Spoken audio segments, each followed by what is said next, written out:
ГСП онлайн. Городские новости сейчас. Сборная УГТУ по боксу вернулась со всероссийской спартакиады консорциума вузов минерально-сырьевого комплекса, которая проходила в Санкт-Петербурге. В турнире приняли участие 10 университетов. Наши бойцы показали отличные результаты.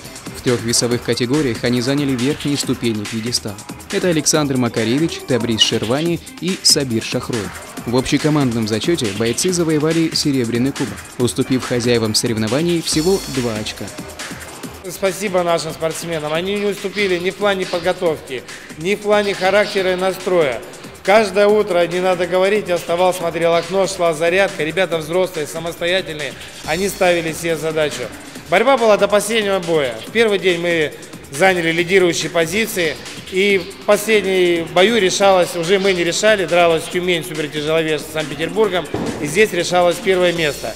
Если бы выигрывала Тюмень, мы были бы на первом. Выиграл Санкт-Петербург, уступили 2 очка. Также буквально на днях ухтинские бойцы вернулись из города Апатит, где проходил всероссийский турнир по боксу среди юниоров.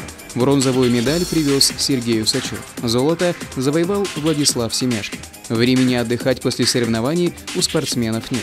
Сейчас боксеры готовятся к предстоящим весенним турнирам, в которых намерены показать лучший результат.